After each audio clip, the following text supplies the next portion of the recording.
បាទជំរាបសួរពុកម៉ែបងប្អូននេះខ្ញុំ unboxing របស់មួយបងប្អូន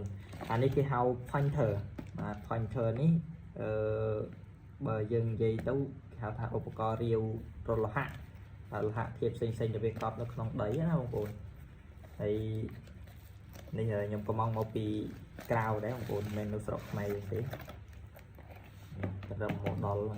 ប្រអប់ទៅនឹងកំពុចទៅហើយបងប្អូនហើយពីដាក់ឲ្យច្រើននេះពីមានថ្មមកទៀតនេះថ្មមកស្រាប់ថ្មវានេះខ្លាំងដែរសមត្ថភាពរបស់វាគាត់280មីលីអាំពែម៉ោងតែអានេះគេដាក់ដុំសាឲ្យមកមួយទៀតដុំសានេះក៏ធ្ងន់ដែរដុំសាសម្រាប់សាកថ្មហ្នឹងឯងបងប្អូនណែស្អាតរបស់គេនេះសម្រាប់សាកថ្ម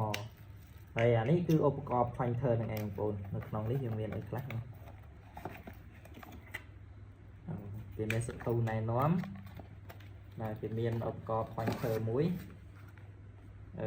គេមានខ្សែហើយនឹងកាបូបសម្រាប់ដាក់នៅចង្កេះយើងនេះអានេះខ្ញុំមើលនៅក្នុងនេះទូចទេបងប្អូនតែដល់ពេលមកកាន់ផ្ទាល់អញ្ចឹងទៅធំនេះចិត្តប៉ាន់ក៏ដៃខ្ញុំដែរធំខ្ញុំស្មានតែទូចប៉ាន់មេដៃមេជើងអីតែព្រោះអានេះខ្ញុំយកមកនេះគោលបំណងគឺដើម្បី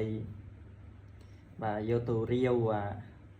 អញ្ជៀនដែលបាត់បងប្អូនអញ្ជៀនខ្ញុំបាត់យូរហើយបាត់តាំងពីយូរអញ្ចឹងទៅខ្ញុំឃើញឧបករណ៍នេះមួយក៏សម្រាប់ចិត្តថាកំងគេមកដើម្បីយកមករាវសាកល្បងមើលព្រោះយើងបាត់យូរអញ្ចឹងទៅ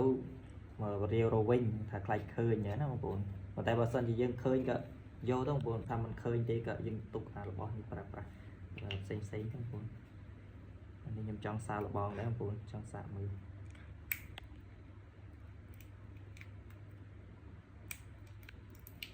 ចានេះអានបប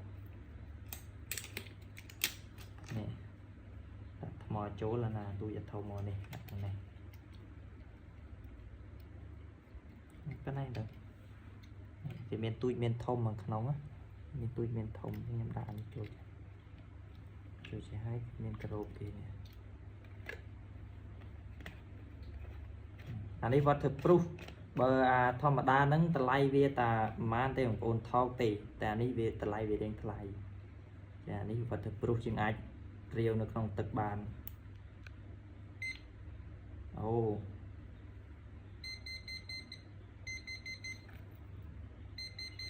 ហើយតែមានជាតិលោហៈគឺវាចាប់ឲ្យទាំងអស់នេះ